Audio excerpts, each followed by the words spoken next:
True Hauntings is a frightfully good production.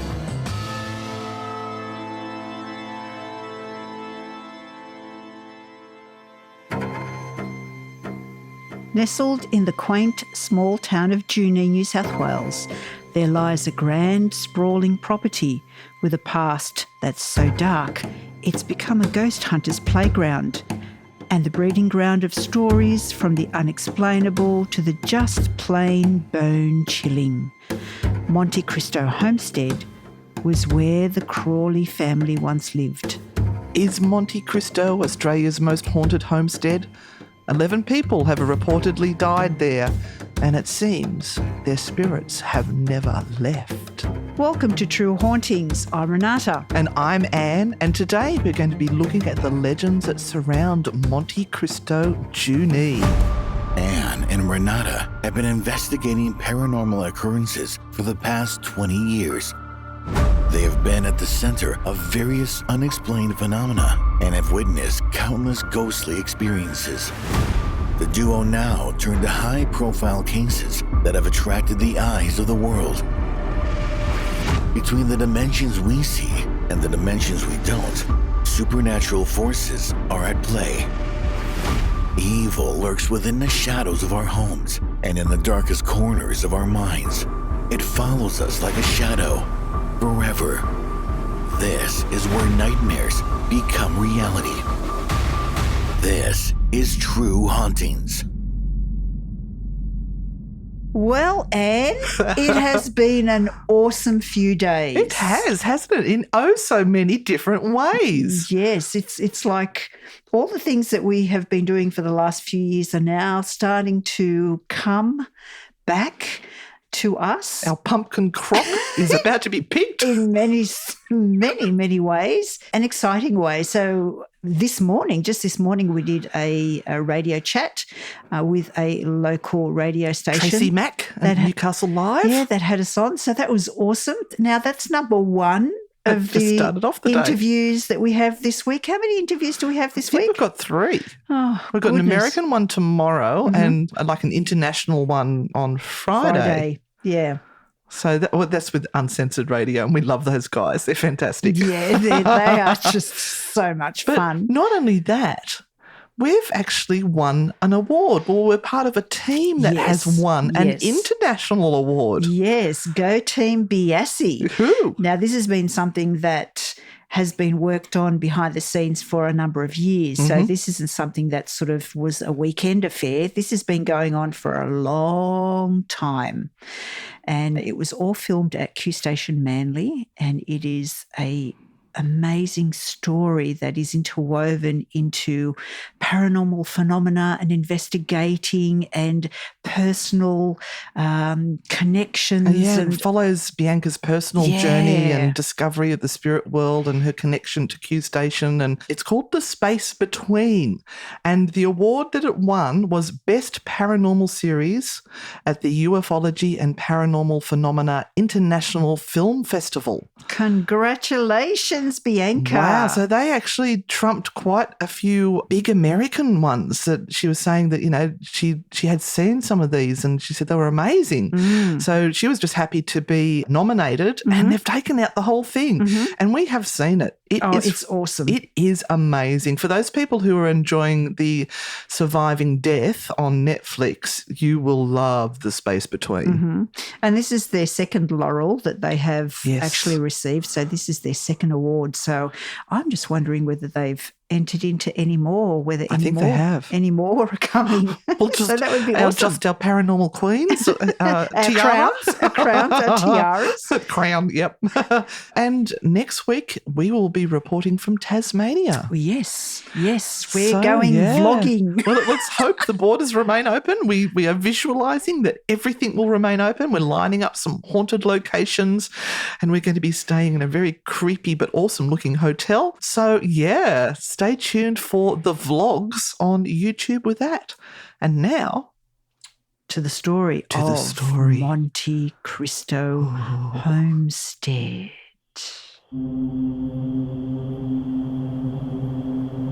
I sleep at Monte Cristo nearly every weekend.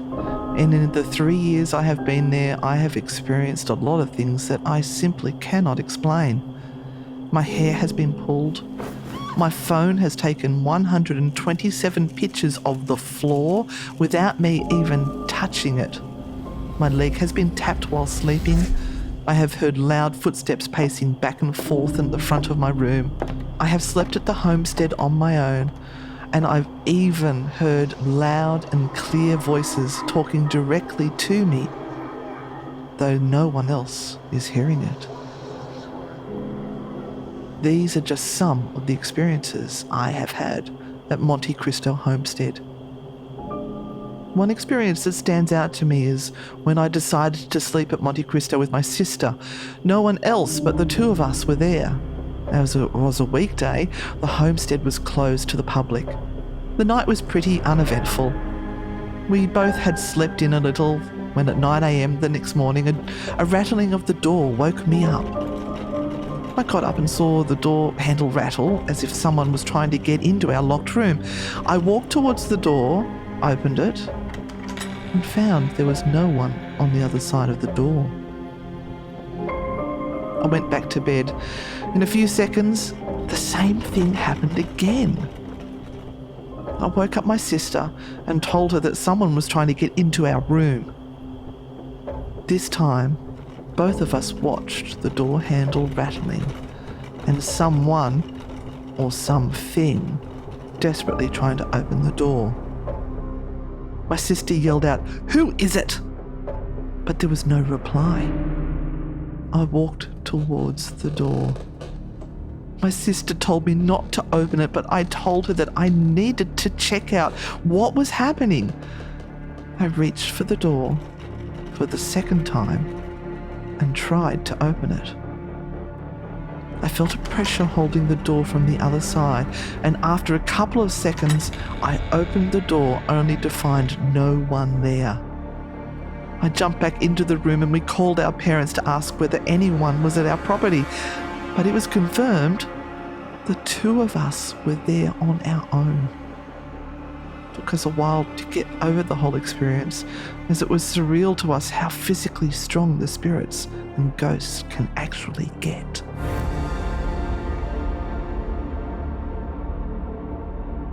So that story actually comes from Veronica, who now is a resident of Monte Cristo. Yes, her and her sister and their mum. Yeah. And they actually also run, or her mum, beautiful Sophia, runs the doll museum there at Monte Cristo, which is awesome. Oh my God, they've got Thousands some creepy of ones dolls. in there. Yes, They've got that nun. The nun. We've got a photo of that. We'll make sure we put that up. Yeah, the nun and the doll, Annabelle. Annabelle. They've got Annabelle in a case as well. Yeah. So if you are at Monte Cristo Homestead, please just make sure that you also pop in and see the doll museum, because it is absolutely awesome. And Sophia also makes her own dolls there. So you can actually order a doll from her and have it handcrafted, which is amazing. But the two young girls, Veronica and Sophia. So Sylvia is the mum. Sylvia.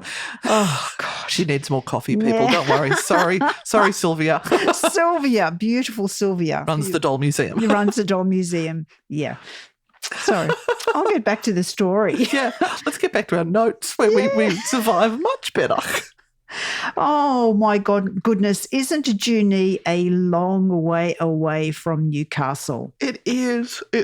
And we went there a couple of times last year. We were lucky when we went in December that it was actually cool, because normally Junee gets stinking hot. Yes, I was going to use an F word like formidably hot. But yeah, it gets really hot. But the rooms are air conditioned that you sleep in, thankfully. And yes, so we have been to Junee ourselves many, many times. And one of my most profound interactions happened the very first time I went to Junee. And this is before I actually started doing any investigating with you. This would have been probably about 8 years ago. Without me? I know. When I had my own little incident at Junee at the bottom of the stairs. Ooh. But I might tell that story when till we you get into the start ghost telling stories. the ghost stories. Yeah. So let's hit it off with some history so we can get some background to Junee and the homestead itself. So Junee is located 440 kilometres southwest of Sydney via the Hume Motorway and Gundagai, where you can see the dog on the tucker box. Yep. It's 478 kilometres via Bathurst and Cowra and 41 kilometres northwest of Wagga Wagga. And 6 hours from Newcastle. Long hours. Yeah.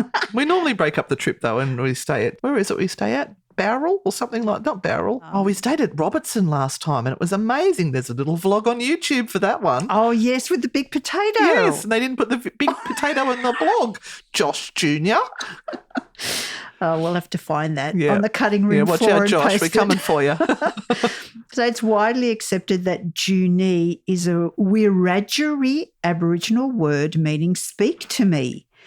It was originally spelt Junee, as in Jewnee, which was the name of a pastoral run established in the district in the 1840s. So Junee is a railway town. Its premier attraction is the huge Junee Railway Roundhouse and Museum, and the railway station dominates the centre of town. We haven't been to that roundhouse, Anne. No, but I think we've passed where the station was. Mm-hmm. We just didn't realise that there was something special there. So we need to check it out next time we go to Junee. We do. With hopefully Mr. Isaac Butterfield. He Hopefully. might take us out there. Hint, hint. In 1878, the New South Wales government seized 40 acres on the eastern side of the railway and planned an official town. It's 1878. Mm-hmm. And in 1883, a town named Loftus was proclaimed, surveyed and auctioned. But by 1885, the name had been changed to Junee. Which is Junee. So Christopher Crawley, or William Christopher Crawley, was born in Sydney in 1841, and his parents, William and Ellen Crawley, emigrated to Sydney, Australia from Ireland.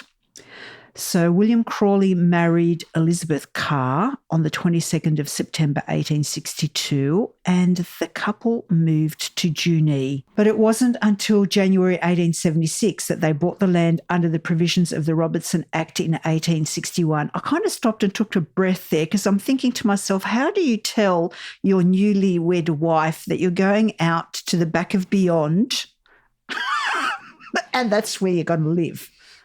Hey, darling, I've got By the way. I've got a beautiful patch of land. I want to take you out from the city. Well, I think women had a different place in those days. I don't know. You might remember what it was like. Oh, I had to get it in there somewhere. So William held 2 parcels of land on a conditional purchase, one of 400 acres and another 120 acres. That's a fairly big area of land out there. I think he actually owned what is now the whole of Junee. Right. That's how big the land was. Wow. So William and Elizabeth Crawley built a primitive slab hut on the land. I love when they say primitive slab hut. You've got no idea. When you say primitive, it's primitive. He's taken his wife out there from the city to the primitive slab hut. Oh, no. So they struggled with farming. However, William acquired a licence and built the Railway Hotel in 1877. Now, it's said that William was tipped off that the Great Southern Railway line would open in 1878.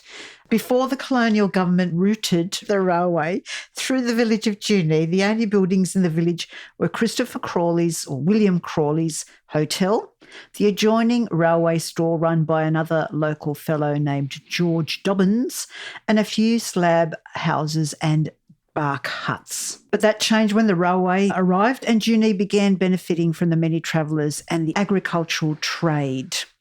So William became a very wealthy man and his land holdings increased and he owned almost the entire area of present-day Junee. That's huge. Yeah. So William Crawley was held in high regard by all of the community. He donated a parcel of land to the church and helped finance the construction of St. Joseph's Church and other important projects. I remember seeing the church as we drove in. It was sort of up on the hill. Yeah, beautiful. This is when William Crawley built Monte Cristo, which means Mount of Christ. Ah. Up until now, the Crawleys lived in a small brick cottage, now called the original homestead, which still exists. Oh, yes. Yes. Mm. So built in 1876, the original homestead later became the kitchen and servants' quarters. And didn't we get at our last location a bit of a historical insight to why they called it the servants' quarters? Do you remember that conversation? No. It was days ago. I can't remember that far Obviously, it back. had a great impact on you. But it was called the servants' quarters because that's right. it was cut into 4. Cut into quarters. And each of those quarters had its own doorway. Yes. I remember now. Thank you. Very interesting. I might not have had my hearing aids turned on that day. I'm not sure. So when finances improved, a grander brick replacement was constructed, and that is an understatement when it comes to saying a grand brick replacement was constructed. I think Mrs. Crawley said, "You made me live in a bark hut. You're building me a house." That's it. Yeah.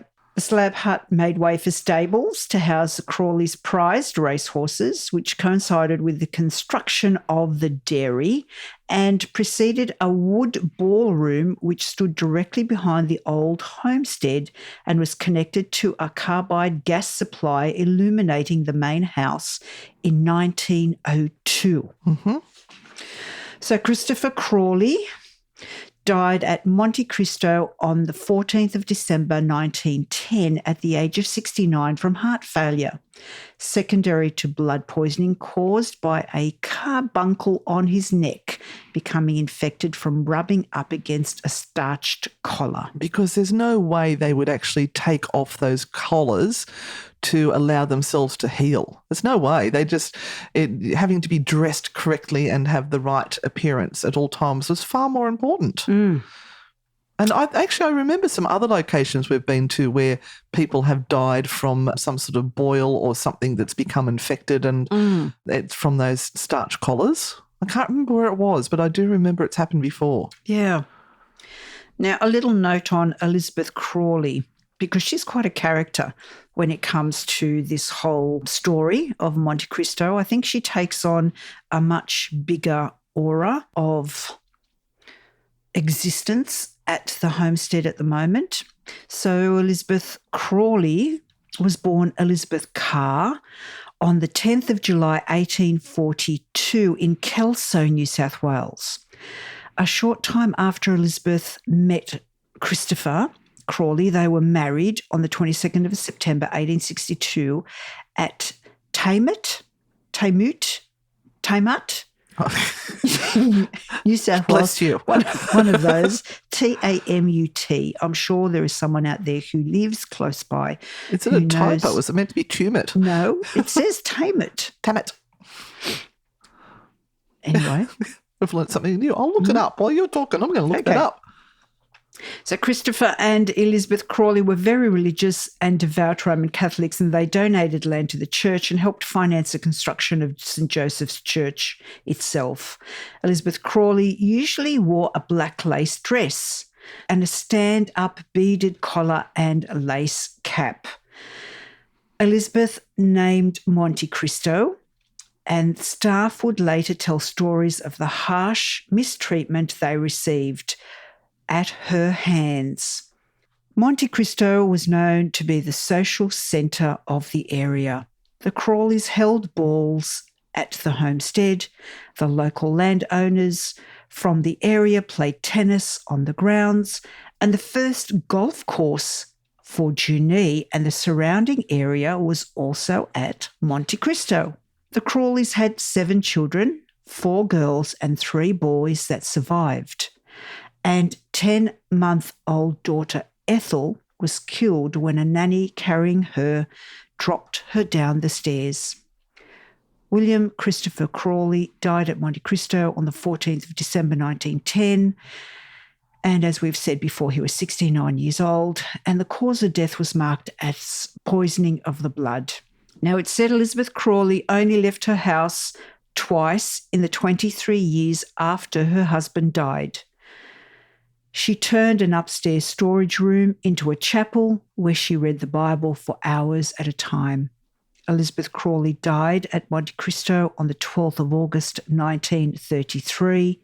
She reached the age of 92. Oh, that's an incredible age. And the cause of death was a heart failure and ruptured appendix. Oh, wow. Now, coming up to closer to where we are now, on the 3rd of June 1963, Reg Ryan bought Monte Cristo, and by that stage, the homestead had been vandalised and in an awful state because the house had been vacant since 1943. So 20 years of that house standing vacant on the hill, and it was literally a shell. That's what they moved into. Wow.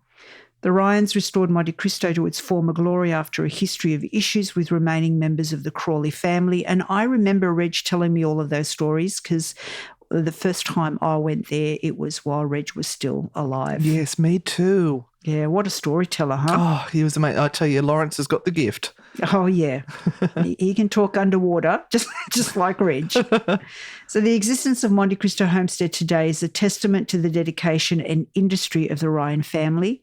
Reg and beautiful Olive Ryan bought the abandoned and vandalised property on the 3rd of June 1963. And I just wonder when Olive first saw that house, I think she must have embodied Mrs. Crawley in a slab hut and gone, what the F did you bring me out here for? The reason why it had fell into such despair, or the state that it was in, is because the children were all warring over who was going to get the inheritance. Yep. So she's walked in to find it like that. Reg always believed he had a connection with the house and its ghostly residents. I think one of the stories was that he used to drive around all the time and drive past the house saying that one day I'm going to own it. He actually owned it twice. He bought it and then he had to literally give it back. And then he bought it again a few years later. Oh, okay. Because of family scuffles and legal battles. Ah, within the Crawley family. Yeah. So actually bought it. And then he had to give it back and then repurchase it at a greater price. Of course. So besides being an antique store and award-winning tourist attraction, it has always been very much a family home, the heart of the Ryan family, presided over by Reg and Olive. Sadly, Reg passed away in 2014, and now Olive carries the torch of his legacy, and Reg's ashes are out the back under one of the trees. Uh-huh. So if you ever go out there, go and say hello to Reg, because he is certainly most definitely there. Oh, it was his passion. I'm not surprised that he would still be there. Absolutely. I think a lot of the stories and the ghosts are connected to the Crawleys and all the things that happened back then. A lot of the things which, if you were in the height of society and the place to be and the place to sort of aspire to be in a small township like Junee, can imagine the shenanigans and the things that went on behind closed doors there. Well, yes, and wasn't there a little bit of doubt as into the bloodline of Mrs. Crawley, which in those days was very so not on, and that was that she was part Indigenous. And she tried very hard to cover it up. She was shunned by the people in town, according to Lawrence and the stories we've heard. Yeah. So she was quite, how's the best way to say it, a pale-skinned Indigenous bloodline. So she wasn't obviously dark-skinned, which back then, they were very racist, incredibly racist. And there's also stories that some of the maids may have been impregnated by Mr. Crawley, which was a common day thing back then as well. It was I don't think Mrs. Crawley liked it, but Oh, she's just got the shudders. I think we're talking about something we're not meant to talk about. And Mrs. Crawley has just stepped in and said, don't you talk about that. Oh, jeez. Yeah, can we get on to the ghost stories, please? Okay, sorry, She's Mrs. here. Crawley. I'm sorry, Mrs. Crawley. Oh, I've just gone all goosebumpy as well. What the hell? Yeah, she's just stepped in. God, love you, Mrs. Crawley. We're not talking about that anymore. What's going to happen to me as I tell the ghost stories? God, it's all right. You've got it done now. It's over to me. Bless you. Or have you got more to tell here? No. I'm done. Okay. I'm done. Let's get on with the juicy stuff. Now for the ghost stories. There is a lot of very well-known stories about Monte Cristo. So I'm going to cover those first, and then we're going to talk about some actual stories, because when we went to Monte Cristo last, Lawrence gave us some great books, and one is Monte Cristo Haunting Tales, Australia's most haunted homestead. And you've got another one there, Renata. What's the other one? Yes. You get two books that, look, the guys there are really generous. They do give out so many amazing things to people who come for the tour. So the other one is Monte Cristo, Junee, New South Wales, Australia, and it is about the history of the homestead. Which is where you've got that information from. Yeah, and some awesome pictures inside of what it looked like when Reg and Olive moved in. Yeah, which we will be popping up some of those pictures for you guys to have a look at too. And I looked up Tammet, can't find it anywhere. I think it might have been a typo. Oh, okay. Could have been Tumut. Yeah, it could have been Tumut. That's what it kept referring to. But anyway, that's neither here nor there. Let's get on with the ghost stories. So it's said that 11 people have reportedly died on the property. Now, the first one we're going to go to is the story of the stable boy. So this is out in the stables, which are at the back of the property.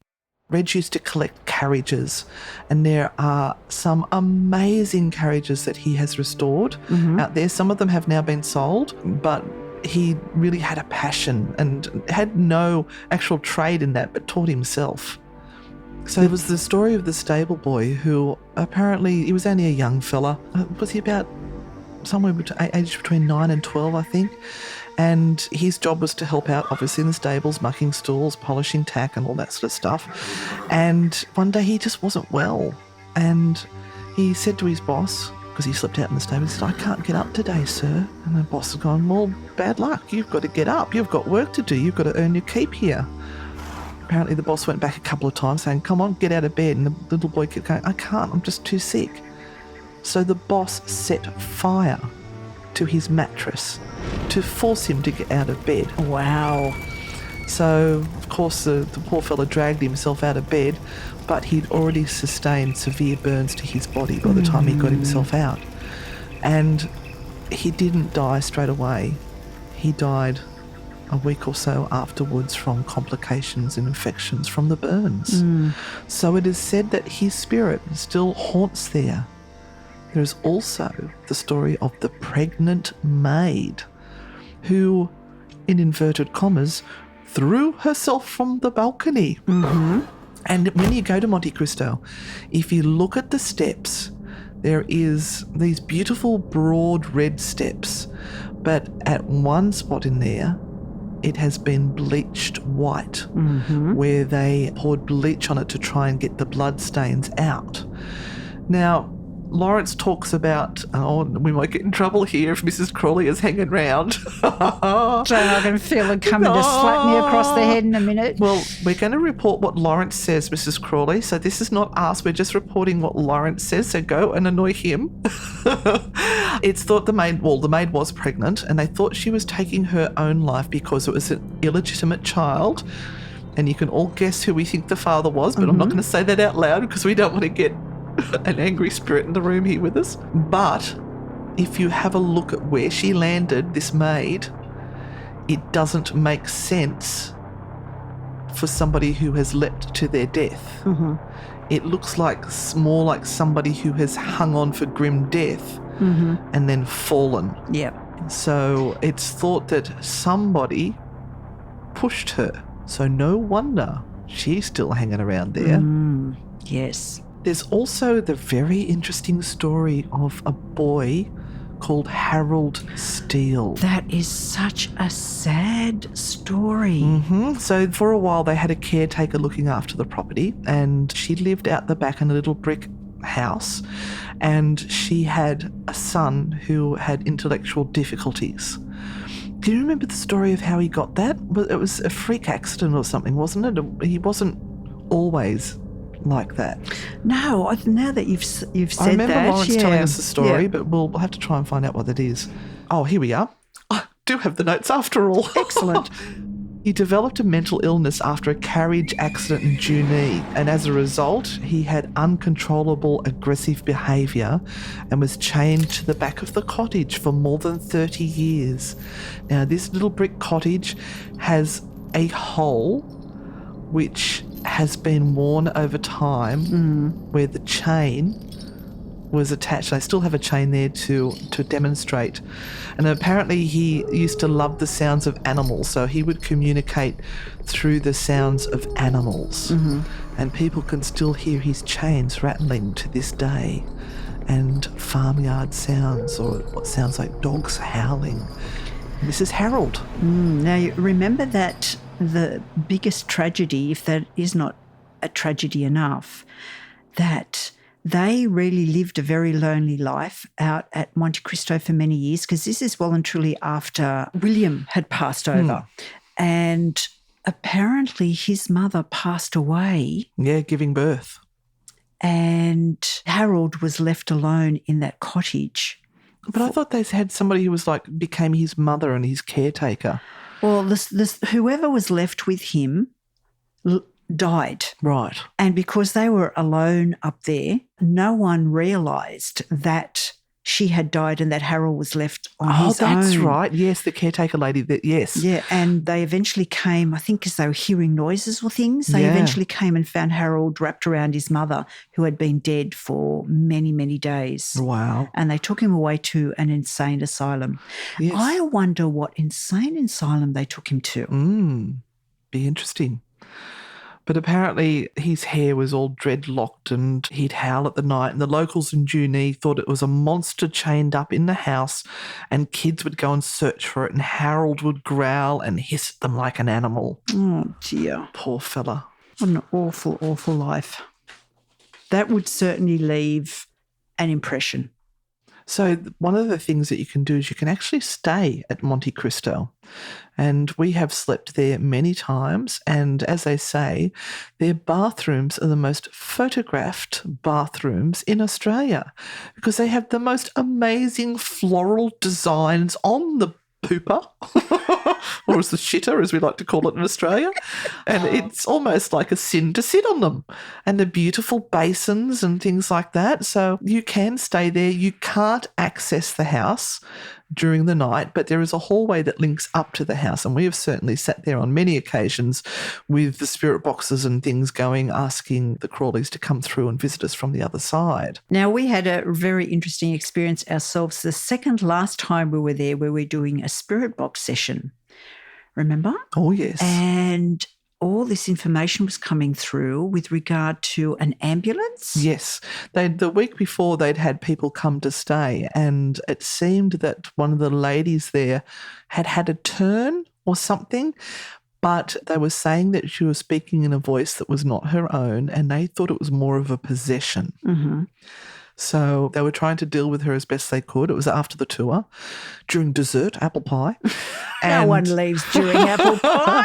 We all wait for the apple pie. And, yeah, they weren't sure whether they should call the ambulance or what they should do. But she came to and she said, no, I don't need an ambulance. I'm fine. But the spirit box was going on and on a week later about ambulance, get the ambulance. Sylvia, get the ambulance. Yeah. And it mentioned Sylvia's name. Now, we didn't know that story until Veronica told us later on. I think so. Yeah. So that's very interesting. Oh, there was also a caretaker that was shot dead on the property. I forgot to tell you about that. That's right at the end. Yeah, 1961, a caretaker was shot dead on the property by a boy from town who was inspired by the film Psycho. And he even wrote something on the door, which was, "Die, Jack, ha ha," on the door of the cottage. And you can still see it there to this day. Yeah. That's crazy. Yep. So he was inspired by the film to go and murder someone on because the property sits up sort of over the top of the town, a bit like the Psycho House. So he must have felt that was going to be a great story. Oh my God. So I always fear the living more than I do the dead. Now we know the story of the maid that dropped the baby down the stairs. That takes me to my own experience so many years ago when I went. So a very, very quiet little paranormal investigator at that stage, and I went with a couple of friends who, of course, wanted to go to Junee. Reg was still alive, and so we had the obligatory talk, the 2-hour talk when we all arrived, where Reg sat down and regaled the stories of Monte Cristo before he took us on a tour, which was just amazing. Of course, you get taken through the front of the house first downstairs, and then you get to go upstairs. Now, just before we go upstairs, I hadn't heard any of these stories at that stage. I just went to Monte Cristo because all my friends wanted to go, and I shrugged my shoulders and went, oh, yeah, okay, I'll go. And so we've landed there and everything, and we're just about to go up the stairs, and I just stop bolt dead at the base of the stairs, and all of a sudden I get this sense that there is a child next to me. And the child is saying, can you take me up the stairs, please? Can I hold your hand, and can you take me up the stairs? And I could feel my heart racing at this point in time. I'm completely not imagining this. This is absolutely 100% true life, what is going on for me. True haunting? And my friend who was with me at the time looks at me and goes, are you okay? And I'm going, no. There's a little girl that is asking me to go up the stairs with her. And I think one of the other ladies that was there was saying, this has happened before. This isn't the only case that this has happened. At this point in time, I didn't know about the child dying. Yeah. She only died as a child in arms. Yeah. So whether this was this child coming through at an older stage or whether it was another child that had been part of the family, I'm not sure. Anyway, long story short, I take this spirit child by hand and I take her up the stairs. When we reach the top of the stairs, she literally lets go and disappears, at which point I have to sit down, and I could not move for about 15 minutes. I think they brought me a glass of water. I was completely shaking. Wow. I was taken away from the rest of the group in case I scared them. Well, apparently this is Magdalena, which is the Crawley's youngest daughter, and they think that she may have been deliberately dropped down the stairs by the maid. Wow. Because there was also the Crawley children, once again, this daughter came into the scene quite late after the others, and they knew that it was one more person to split the inheritance with. So whether it was the maid that did it or one of the children that had done it, I don't know, but they seriously think it was done on purpose. But you at the bottom of the stairs last time we were there in December also had an experience, which leads me into another part of the hauntings of Monte Cristo, and that is the animals. Now, do you remember we were in the room to the left, and it was the Elvis Presley room? It used to be the kitchen. And they were telling us about all the animals who unexpectedly die at Monte Cristo. And it started off with Blackie the cat, which when they moved to Monte, they took the cat with them. They went and released the cat into the house. Apparently the cats first stood up on end, went berserk, did what I like to call parkour kitty, which they bounce off the walls and the furniture and go berserk, and jumped from the second floor balcony and bolted, never to be seen again. Wow. Then, a week later, Reg and Olive bring up Scotty the dog. Now, that was a little smallish sort of dog, and once again, they let it off the lead once they got to the property. It too went crazy, ran out the door just like the cat, and was never seen again. I'd be devastated by this stage. I'd be saying, you can stick your house up your rear end. I'm going to take my animals and go. Never mind the kids can stay. So they didn't want to have animals because, things seemed to keep happening. Anyway, they ended up with some stray cats, and they heard a cat meowing out in the fields, and they realised it had its leg stuck in a rabbit trap. Oh. So the kids sort of healed at the Crawley children and took it inside, and it got better, and then they let it go. But then the cats tended to hang around the property and out in the stables, and this particular cat went and had a litter of kittens out in the stables. So the kids used to go out and they'd play with the cats, and they'd think it was beautiful. But each kitten, after it was a couple of weeks, months old, would die one by one, foaming at the mouth. There was one who lasted 5 months, but Olive found this particular cat in her kitchen inside a locked house, locked from the inside, with its eyes gouged out and its belly split and its innards spilled everywhere. That's awful. And poor Olive trying to deal with that. And it was at that stage that we were telling that part of the story. Oh, yeah. Where you became very ill and sat on the stairs, and I'd been done. That was it for me. Yep. She loves her animals. So I, being the valiant friend that I am, offered to escort her outside for some fresh air and just to ground herself a little bit, have a little lie down and a bit of water, and then we rejoined the tour a bit later, because we had done the tour several times, so it was new for a lot of our friends that were there with us, so we let them go for it, and we just took a bit of time out. Yeah, that's true. I couldn't have apple pie. Oh, no. I was just, my stomach had I think turned somebody ate it for you. so badly at that stage that I just couldn't. And a shout out to all our beautiful, frightfully good crew, our frightfully good army who come and support us on all our tours and help us out in everything we do. We love you guys. Anyway, let's get back to some more animal stories. Oh, yes. Punish me more. Now we're going to talk about chooks. Oh, so the chooks. They made a small hen house. Now we're up to the Lawrence's family and brothers and sisters. Yes. So they made a small hen house out the back, and it wasn't long until the chooks started to die one by one. Mm-hmm. They assumed it was foxes, so they bought more chooks, added some extra security like extra high fences and locks on the gates and wire netting over the top and a roof. And these ones only lasted 2 to 3 days.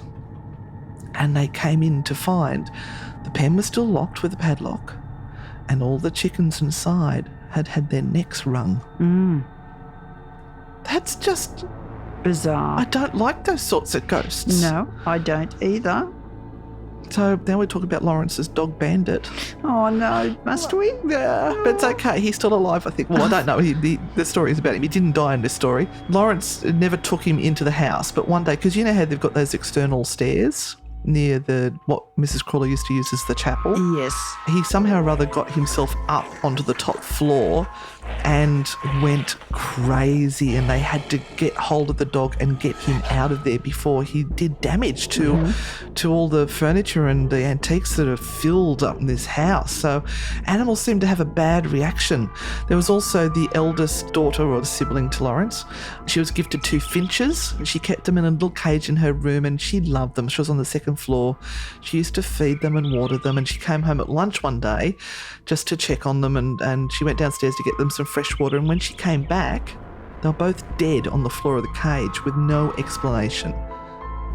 So, yeah. What evil lurks? Yeah, apparently Olive doesn't believe so much in a lot of the ghosts, but she has felt a hand on her shoulder, and she's had her name called out when she's been there by herself, and quite often hears footsteps on the balcony, and there's no one there. Wonder whether Reg comes to visit now. Yeah.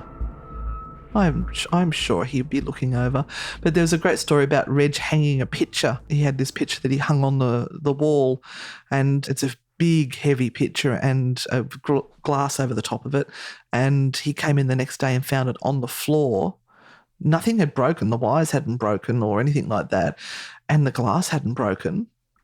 So he thought, oh, that's weird. All right, I'll just pop it back up. So he gets it back up there. Same thing happened the next night. Mm-hmm. And so with that, he moved it to a different place, I think, and it hasn't moved since. So it's all good.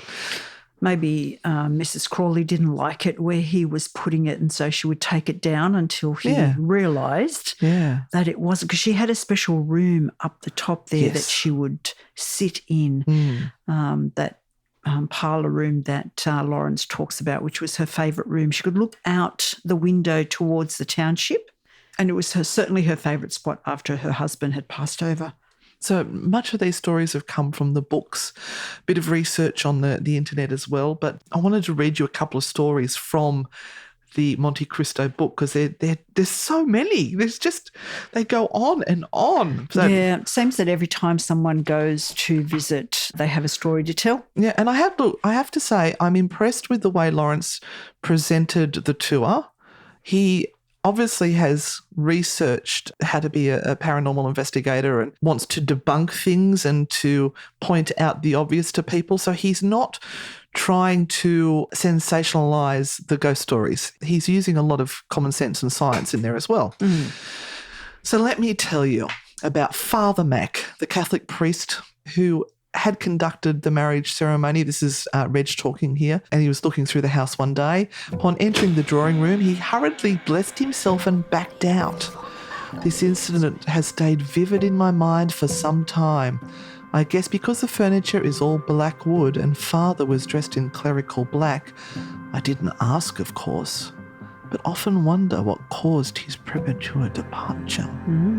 An elderly English lady entered the same room and started to cry uncontrollably. We took her out of the house and over the entrance building. We gave her a strong cup of tea to comfort her, extremely embarrassed and at loss trying to explain her apparent grief. Then there was Ian, who was a boarder and a railway employee. He had horses and would train them when he's not on duty. At one stage, Ian had arranged a mate to feed his horses while he went away on holidays. On one occasion, his friend said he had just entered one of the horse stalls when he noticed the door starting to swing shut. Naturally, he tried to prevent it closing on him and later swore it was like someone on the outside was trying to force the door shut. He could see out and there was nobody there. He refused to help again. That sounds very similar to the story that you talked about with Veronica, how someone had come to the door and was rattling the door, and when they went to have a look, there was no one there. I wonder, could it have been the same spirit? Yes, I think it could be the stable boy. Now, let me tell you about my story of Monte Cristo. Yes. So many years ago when I first started paranormal investigating, I went with a group of friends to Monte Cristo and we had booked to stay the night. And I had mentioned to Reg that I played piano and he said, well, one of the Crawley daughters used to play piano, accomplished musician, and had composed a piece of music. He said, actually, I think I've got it here somewhere. So sure enough, he went back up to the house. And at that stage, they had what was basically an antique shop out in the ballroom. I remember. And there was an old piano there. It was dreadfully out of tune, but it still worked. There was a couple of notes missing here and there. So it had a bit of a honky-tonk sound. So I said, well, if we find this music, I'll give it a crack. I'll do what's called sight reading, where they put music in front of you you've never seen before, and you have a go at playing it. Mm-hmm. So the said music was produced, and it was very frail. I was quite scared to turn pages because it was so precious, and the Crawley daughter's name was across the front. And I thought to myself as I started to look at the music, this music has not been played in over 100 years in this homestead. And I sent out a little thought to the universe, to the Crawleys. I said, I'm going to do my best to play your daughter's music, Mrs. Crawley. If you would like to gift me a photo of an apparition or something, I would be incredibly grateful. And I left it at that. So I sat to and started playing this music, and it was hard.